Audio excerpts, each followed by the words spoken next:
Hello, everyone, and welcome to Slash Film Daily. Today is Wednesday, May 1st, 2024. On today's episode of the show, we are going to gather around the virtual water cooler and talk about what we've been up to. My name is Ben Pearson. I'm an editor at slashfilm.com, and I'm joined on today's episode by Slash Film editor BJ Colangelo. Hi, hi, hiya. BJ, we were just talking before the podcast began, and I was about to say something, and I was like, you know what? I'm going to save it for the mic. And the thing that I was going to tell you was I am halfway through listening to the Filmcast's episode of the summer movie wager for this year, which you were a guest on, and it's just a delightful listen. So that is something that you've been doing that I'm jumping the gun and telling you. But mostly it's to tell our listeners to go listen to that episode if they want to hear BJ talk about make like predictions for this summer's movie season. So I just wanted to mention that up top. What else have you been doing, BJ? So, right now it is, spring has sprung and I am purging and donating my wardrobe. I own way too many pieces of clothing. So, if you are in the greater Los Angeles area and you're like, wow, that's like a really cute plus size dress, it's probably mine. You're welcome. Um, so, I've been donating to various charities and thrift stores just to kind of spread the wealth a little bit. But oh yeah, I got rid of like 5 bags of clothing. That's always a really good feeling, or it is for me anyway. I don't know if you have the same feeling, but Oh, just like getting rid of definitely. stuff and just being like, all right, get out of here. Like I look at this same stuff every time I open my closet. There's no way I'm ever going to wear this again. Just get out of here. Yeah, very much that, and also I've just, like, acquired a lot of pieces over the years, either from other people cleaning out their closets and being like, "I thought you'd like this," and then I've just ended up with a lot of stuff, and I'm finally getting to the age where it's like, "Alright, I bought this outfit for one event. I'm never wearing this again. It's gotta Yeah. go." So that's been the big thing, but then also, the book that I co-wrote with my wife, Harmony, about sleepaway camps history as an unintentional queer text is finally coming out. There are some people I know who listen to the show who pre-ordered it through Die Books. It's an indie publisher, so that's where it's coming from. But they are going to be listing the remaining pieces of the first run very soon, and I'm very excited, also extremely nervous because people have a lot of feelings about sleepaway camp, and it's out there. It's out there for the world. It's not my baby anymore. Okay, so what is the name of this book? It's just called Sleepaway Camp. It is part of a series that Die Books is doing. Like, are you familiar with the 33 and a third series No, on I'm not. music? No. So 33 and a third is a popular music series of books where people will just take an album and write like the definitive book on the album. And so this publisher is doing something very similar with horror movies. And they approached us a while ago and were like, we would love one on Sleepaway Camp. And so we dive into how it got made, what the critical response was like at the time, but then also for the focus of our book, the way that it has been reviled and revolted and reclaimed as a queer text over the years, and how that has sort of ebbed and flowed with the trans civil rights movement over the last 40 years. Wow. Okay, man, that's awesome.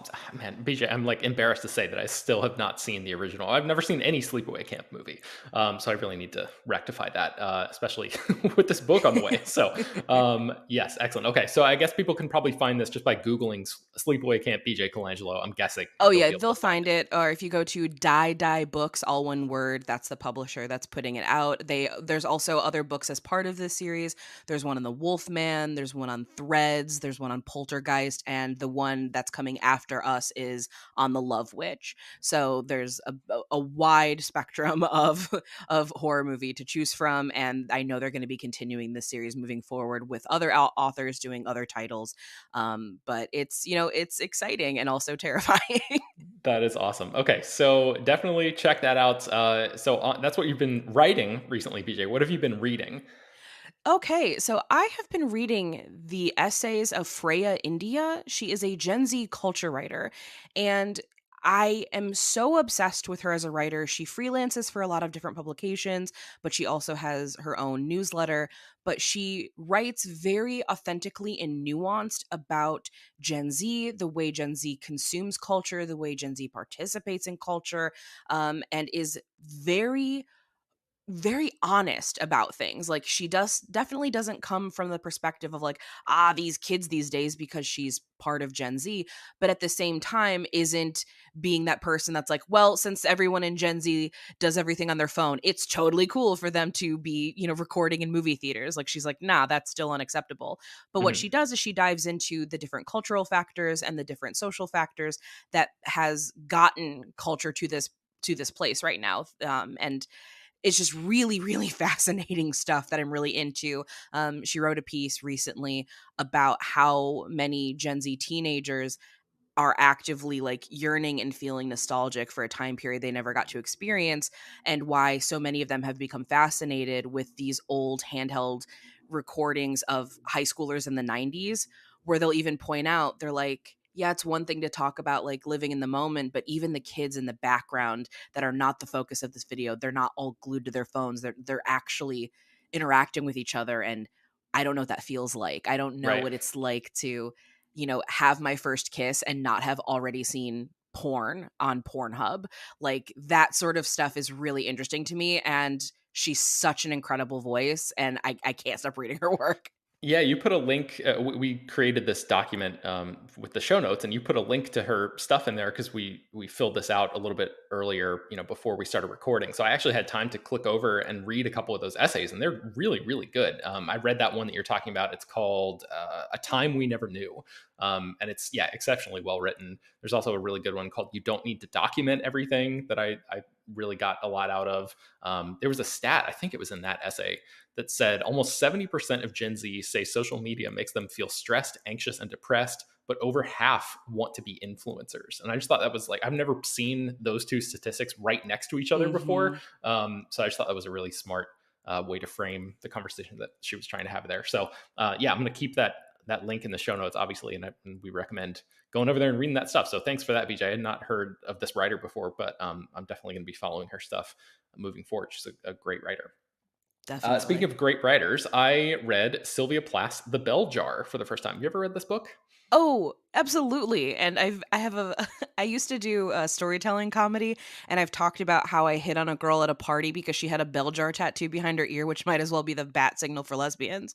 So, yes, I have read Sylvia Plath's The Bell Jar. I should have known. Okay, so for those of you who have not, it is set in the early 1950s, and it's about this 19-year-old woman who is like an aspiring writer who spends the first half of the book living in New York City, working in an internship at a magazine, and then after it's over, she goes home and is sort of confronted with the societal limitations of being a woman in the 50s and kind of sinks into a depression. So it's not exactly like a zippy read, but I thought the writing was exceptional, and Plath is like very clearly writing from a personal place. Like there's a lot of articles about the parallels between stuff that she actually experienced in her real life and what you can find in this book. But I found the specificity of the situations to be the thing that really stood out to me. But also, like, the metaphors that she conjures here are unreal. Like, I think that's the thing that's going to stay with me more than anything else. There's a section where she talks about her life branching out before her like a giant fig tree, and on the tip of every Mhm. branch is a fig that represents like a potential future for her. One is marriage and a happy home life. Another one is becoming a poet. Another one is traveling the world. Another one is becoming an Olympic champion. And I just want to read this quote from this book. She writes, "I saw myself sitting in the crotch of this fig tree, starving to death, just because I couldn't make up my mind which of the figs I would choose. I wanted each and every one of them, but choosing one meant losing all the rest. And as I sat there, unable to decide, the figs began to wrinkle and go black, and one by one, they plopped to the ground at my feet." And I was just like, man, that's such um, a specific, unique way to tap into this feeling that I think all of us have, like just of Mhm. not, especially being a young person and not knowing exactly what your future is going to be. But really, it applies to people at any age, I think. So I just thought it was like a really, really great book that has. I mean, there's a ton of other metaphors that I can mention here, but there's a part where she describes a calendar that I'm not going to go into a whole thing about it, but it'll just stick with me for a very, very long time. So anyway, terrific writing. Definitely recommend checking out The Bell Jar if you've not read that book. Oh, Um, yeah. So I also have to do this too, because domino effects are one of my favorite things in the world. Like how you can, start at 9/11 and end with Ellen DeGeneres getting fired if you go down like a timeline. Like that sort of things fascinate me. Did you know that Sylvia Plath is why we have the Iron Giant? I'm sorry, what? No, I did not. Okay, so yeah, this is one of my favorite, like the kids today call them Roman empires. But the writer behind the Iron Giant, like the source material, is Ted Hughes. And Ted Hughes wrote the Iron Giant as a way to help his children navigate the suicide of their mother, Sylvia Plath. Wow. So had Sylvia Plath not put her head in that oven, we would not have the Iron Giant, which Holy is cow. crazy pants to think about. The day I discovered that, I just like kind of sat with that for a very long time, because The Iron Giant is one of the most like breathtaking and beautiful works, period, regardless of genre, but especially in animation. And to know that it comes from such a tortured place and is a way to like help children understand like such massive concepts blows my mind. Wow. Yeah, that like totally recontextualizes my reading and relationship to that movie. That is wild. Right? Um Man, it's been a while too since I've seen that movie, but now I need to watch it again with that in mind, because that is pretty mind blowing. Yeah, the Iron Giant sacrifice reads a whole lot different when you realize that it's sometimes this is a feeling that adults have, and you're just like, oh my God. Wow. Yeah. Okay. Well, I am rattled to my core, so thank you for that, BJ. You're um, welcome. okay. Well, actually, with that, let's take a break and then we'll be right back. All right. Let's get into what we've been watching. What have you been watching recently? Okay, my tastes are all over the place the last like month or so. So the first one I want to talk about is a Charles Bronson movie called Lola. It is also called Twinky in some lands. And so my wife works at Vidiot's, which is a video rental store. There's lots of, also a rep screening or theater, but there's, tons and tons and tons of movies to choose from. And so she looks at the cover art, and we found out after the fact that it's a photo of Bronson in Death Wish. So already we have misleading imagery because we didn't know. It was just Bronson with a gun. And on the back, it was like, Charles Bronson's in a relationship with a woman he shouldn't be. And so my wife, being trans, was like, well, the song Lola came out this same year, like LOLA Lola, which is about a trans woman. Oh my God, is this a movie about Charles Bronson falling in love with a trans woman? It sure is not. This is a movie about Charles Bronson falling in love with a 16-year-old girl. Oh no. The Lola is Lolita. Ah, It is just such a bananas movie. And like there are a lot of like these big age gap relationship movies that like Harold and Maude is one of my absolute favorites, The Graduate, like, but those are like very different movies. This movie is just straight up about Charles Bronson, a 38-year-old man who writes like erotica on a typewriter, married to a 16-year-old who is frustrated that his wife acts like a 16-year-old. And it is so weird, and like such like one, obviously a movie you could never make today for obvious reasons, but like I don't understand what I was supposed to take from this other than like 16-year-olds are annoying. Like I don't get it. But it ends with her divorcing him, but by divorce she spins around on a rock in the park and is like, I divorce thee, and then she rides off on her bicycle to a song that somebody wrote for this movie. It is whack as hell. oh wow. Okay. Well, I mean, yeah, as soon as you said that, I was like, I suspect that the Charles Bronson take on this subject matter is not necessarily going to be the most nuanced thing that you'll find. And it certainly sounds like that bared out. So, all right. Well, that's Lola from 1970. If you're interested in diving into those waters for whatever reason. What else have you been watching, BJ? The other one is a movie that came out in 2019 that I somehow missed, but I got to see at in a theatrical screening at Vidiot's. Did you see Greener Grass? No, I think this is the movie that you showed me a trailer for, and I was like, Yes. what the hell is this?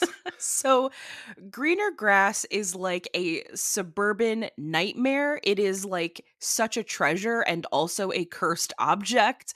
In the trailer, somebody compares it to like if David Lynch directed an episode of Desperate Housewives, and that is very on the mark. All of the adults in the movie have braces. It's never acknowledged. Everybody, like, this is a movie of yes anding to the point where one of the leads has like this new baby, and a woman who is friends with her is like, "Oh my god, your baby is so cute." She goes, "Oh, well, do you want her? You can have her." And then the woman just has her baby for the rest of the movie. At one point, one of their kids turns into a dog, and everyone just accepts that this kid is a dog now. It, like, the logic of this movie is bananas, but it is so bright, like, has some of the best production value I've ever seen. The comedy is so weird but so funny, and I am obsessed with this movie.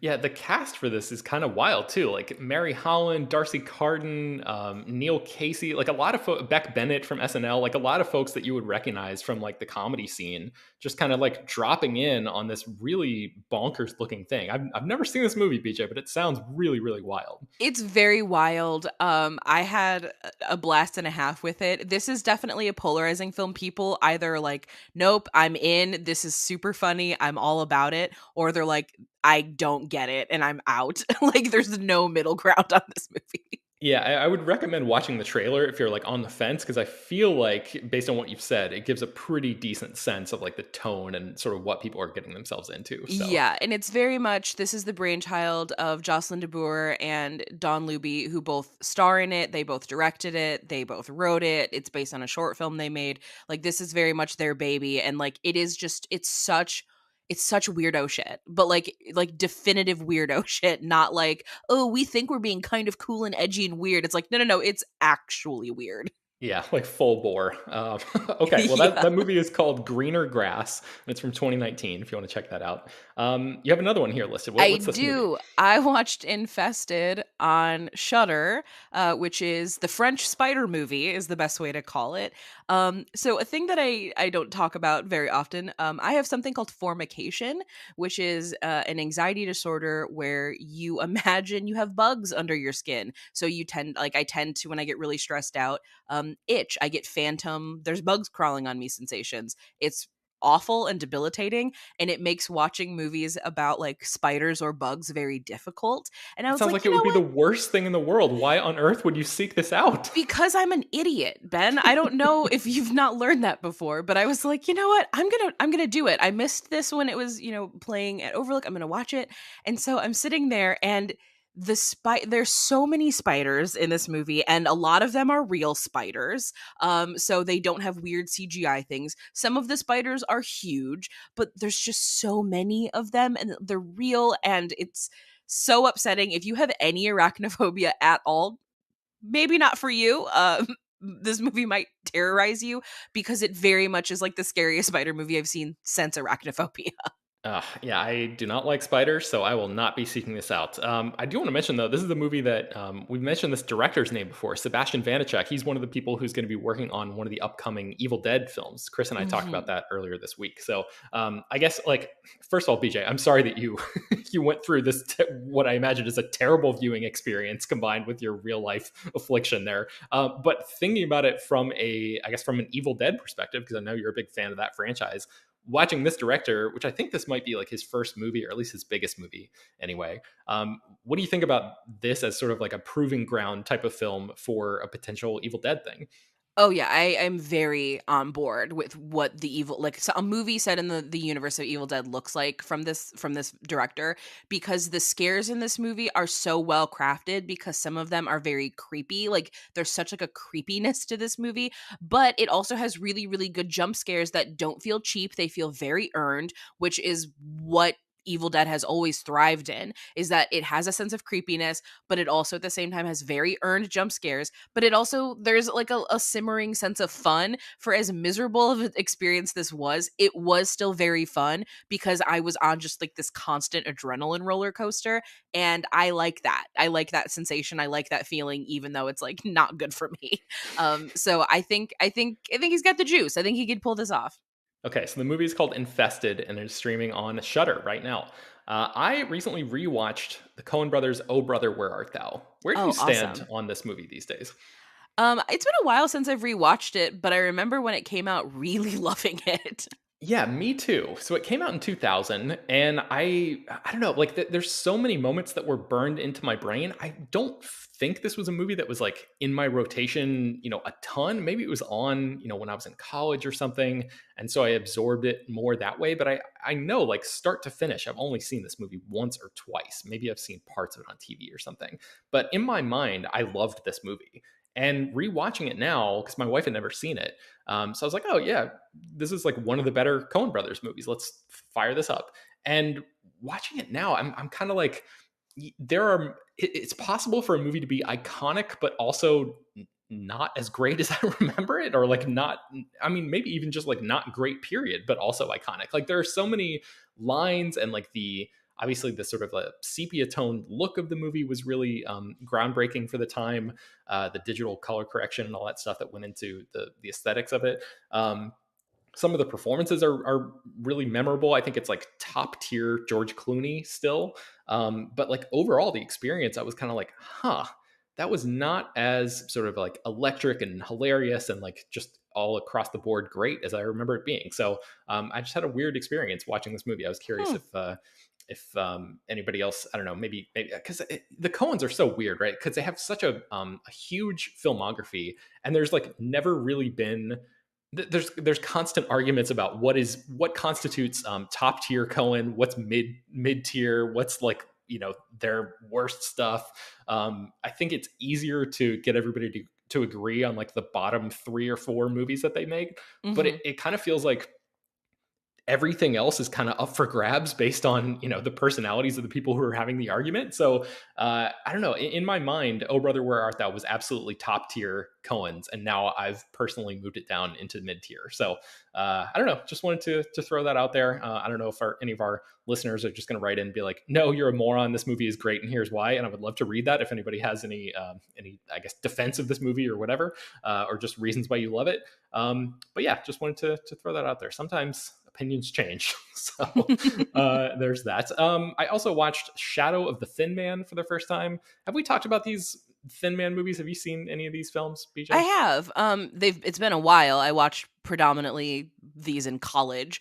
But I want to say one of these water coolers we talked about Thin Man Okay. in the series. Yeah, I've been slowly going through the whole, all of them. This is the fourth one, and I had heard, the first one is a classic, and then every other one, you can kind of take it or leave it. And I had been pleasantly surprised up until this point that I didn't think that was the case. I actually thought the second and third movies were pretty good, and then this fourth one, I'm starting to understand why people might say that, because it kind of just feels like it's losing a little bit of its juice. It's not quite the same.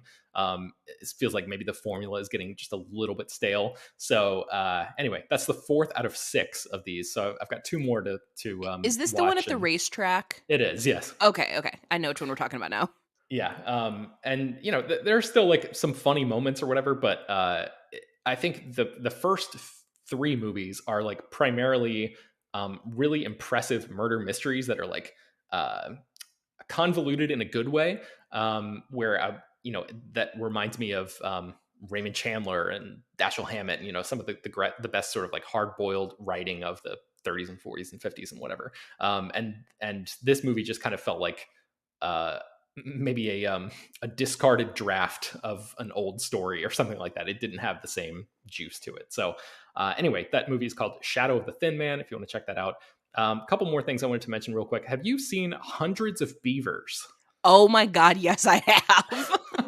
What a movie. Okay, so this movie, I guess it premiered at Fantastic Fest in 2022, but it just was released on video on demand last month, like in April. So I checked this movie out because I'd seen a lot of people talking about it on Letterboxd. I'd heard the folks on the Filmcast talk about it. And Patrick H. Willems, who is a really great video essay person on YouTube, he makes tremendous, film content, film essays, basically.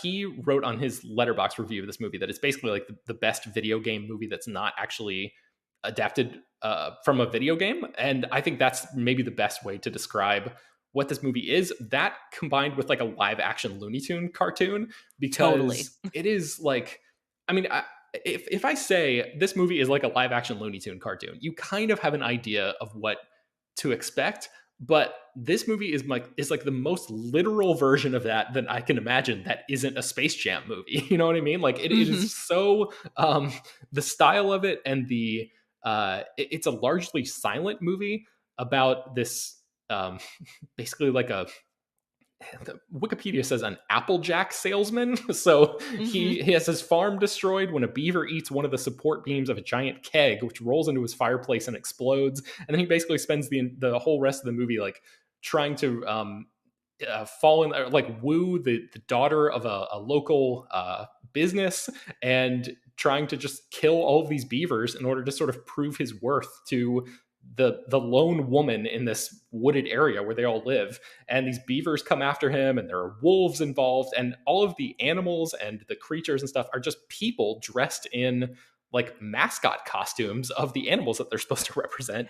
And like That's where it gets me, is it's like, because when people pitched this movie to me, they told me the story, they did not tell me it was people in costumes. So I was like, well, I don't want to watch this like a dude with a bunch of CGI animals, that's super boring. And then I saw the image and I'm like, oh, I'm sorry, big-headed fursuits, that's what we're yeah. doing here. Yeah, and it's so funny. I mean, it's just like it's my overall I guess takeaway from this movie is I felt like it kind of dragged a little bit in the middle. Like it's the same bit for the entire film. It's 108 minutes and it's really like the same kind of gag over and over again, but it actually near the end of the movie, I feel like it really picks up steam and starts doing some stuff with the central premise and the complexity of the gags that actually makes it a worthwhile viewing experience. There's a part where this character sort of like breaks into a large scale building that seems to just go on forever on the inside that I just thought was like really innovative and really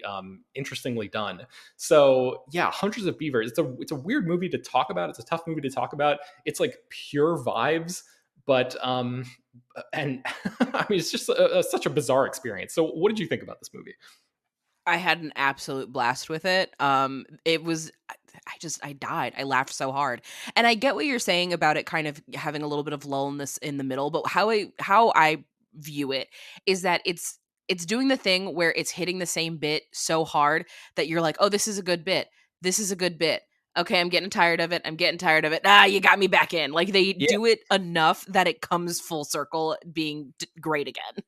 yeah, and I think the last part of the movie is so elevated from where it starts. Like it starts out pretty simple, and then by the time, I mean, if I explained some of the stuff that happens in the final 10 or 15 minutes of this movie, people would think that I was just they would have me committed to an asylum or something, basically, because it's just like so deranged. But the inventiveness that this character utilizes to capture and kill some of these beavers for this grand plan that he's organizing is just very, very entertaining stuff. So Mike Cheslick is the director, and this just feels like a pure passion project. It feels like it has almost zero, hope of becoming like a financial success or anything like that. It is just like this is the kind of thing that feels like a calling card movie where people made it.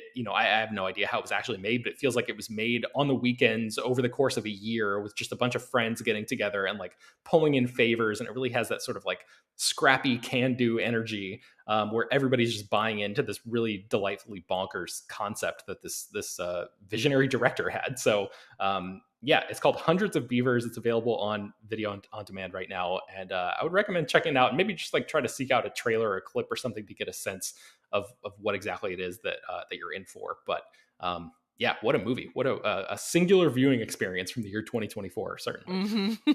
Okay, one last thing I wanted to mention real quick is I caught up with Shogun, the show that is on or was on FX on Hulu as an FX series. All 10 episodes now are streaming on Hulu. Just a tremendous show. I feel like this is the true heir apparent to Game of Thrones. I know Oh, not even, there is it's not even a question. there's a new Game of Thrones show called House of the Dragon that second season is coming back. But I feel like Shogun is more Game of Thrones than House of the Dragon season one was. So it's just a really, really spectacular piece of work. I think it drops you right into this world and does not hold your hand. And I really appreciated that. It took me like at least one episode, maybe two, to like fully wrap my head around, okay, who are these characters? What exactly is the relationship going on? But I kind of love that feeling of like having to work at TV a little bit instead of having every single thing spelled out for me. So I just found Shogun to be like a really, really rewarding viewing experience. It looks incredibly expensive, and the scope of the show is tremendous. The drama of it is great. The characters are awesome. I just like I thought there were like, it was sort of minting new stars left and right. I thought there were tremendous performances in this. But yeah, overall, I was just like so impressed by the craft on display all the way across. The writing was exceptional. The direction was so great. This is just like top tier TV. And if you love television, you love, sort of sprawling epics, do yourself a favor and check out Shogun if you haven't seen it yet. So it sounds like you've seen the show. What did you think about it? Oh yeah, I absolutely loved it. I was really hype about it when it was first announced because for as many problems as the original Shogun series from I want to say the 70s has, I still really love it. And so now seeing it with a lot more emphasis on like the actual like Japanese culture was really important. And they really nailed it, and it's just, oh my god, this show is so beautiful. And we have like there's been so many conversations in the last 5 years about how like, oh, prestige TV is dying, blah blah blah. I don't think that's the case. All that tells me is that you haven't watched Shogun, because it is doing all of that like better than we've seen in years. Yeah, it really is. Yeah, and quick shout out to specifically to Anna Sawai. I'm sure I'm saying her name wrong, but she plays Mariko on the show, and I thought she was just like the standout performer, just like incredible, holds the screen. Oh yeah. Every single time she's on it, just like a fully captivating presence, and somebody that I'm very excited to follow moving forward. So yeah, Shogun. It's on Hulu or FX on Hulu or whatever the streaming brand is called right now. So, okay, let's get into the final two categories here. What we've been eating. What have you been eating recently, BJ?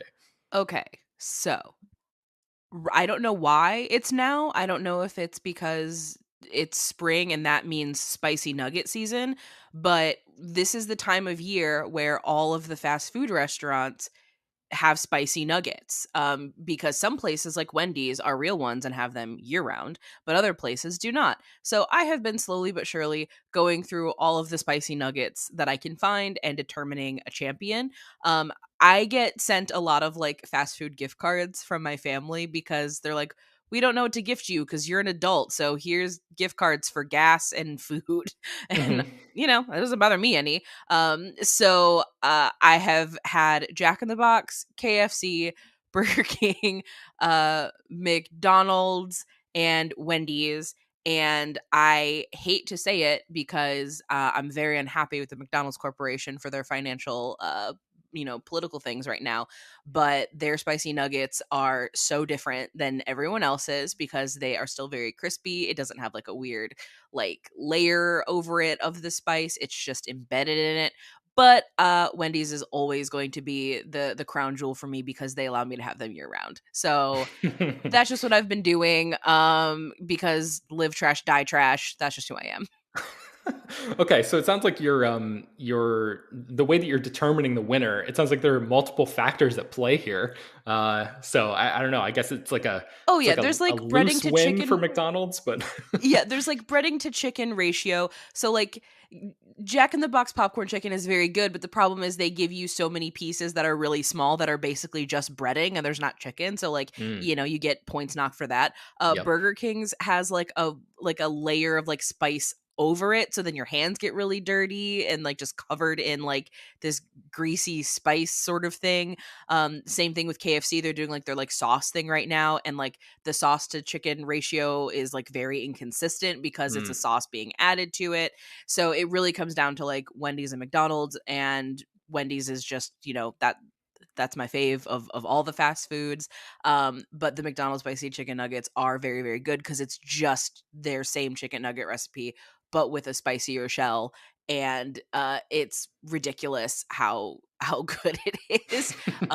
But they are, doing irresponsible things with their finances, so they don't get to win. It's going to Yeah. Wendy's. Okay, there you go. Well, I'm glad that I asked you about that. You got to show your bona fides here. I'm glad that you clearly have put like legitimate thought into this.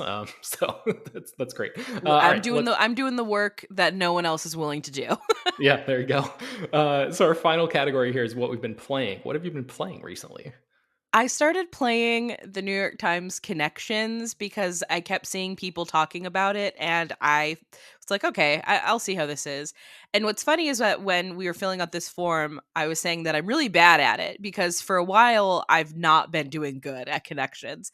And then yesterday and today, I got them all on the first try. And I was like, okay, maybe I don't actually suck at Connections. Maybe I'm pretty okay at Connections, but I'm not like hardcore into it. I'm not tracking my progress with like a login or anything. I'm just kind of like popping in and doing it for my own, leisure.